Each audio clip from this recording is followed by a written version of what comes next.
ఒక అడవిలో పులి, నక్క ఉన్నాయి. రెండిటికి ఎంతకీ తిండి దొరకట్లేదు. దాంతో నక్క, మీరు నేను చెరో మార్గంలో వెళ్దాం. ఎవరికి ఆహారం దొరికినా కొండ దగ్గరే కలుద్దాం. అలాగే నన్న పులి నక్కకు వ్యతిరేక దిశలో వెళ్ళింది. నక్క మాత్రం కొండ దగ్గరికి పోయి హాయిగా విశ్రాంతి తీసుకోవాలనుకుంది. అక్కడ దానికి మేక కనిపించింది. ఒంటరిగా ఉన్నావు, దారి తప్పావా?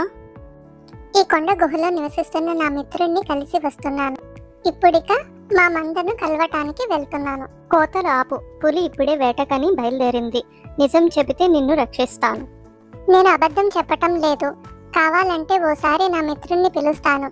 పలుకుతుందో లేదో చూడండి.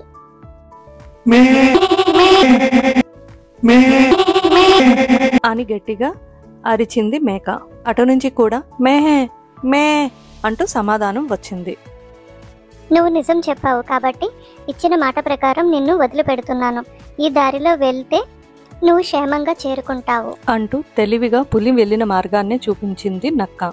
నక్క మీద నమ్మకం లేని మేక కాస్త దూరం వెళ్ళిన తర్వాత ఆ దారిలో కాకుండా దట్టమైన పొదలున్న వైపు నుంచి పారిపోయింది. పులికి ఆహారం దొరకకపోవడంతో కాసేపటికి తిరిగి వచ్చింది. నీకు ఎదురుగా మేకను పంపించాను, కనిపించలేదా? లేదు.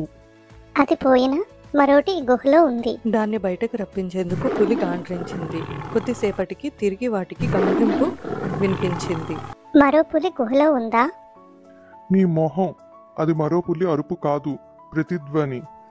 అయితే మేక నన్ను మోసం చేసింది అంటూ నక్క జరిగిన సంఘటన అంతా చెప్పింది పులికి.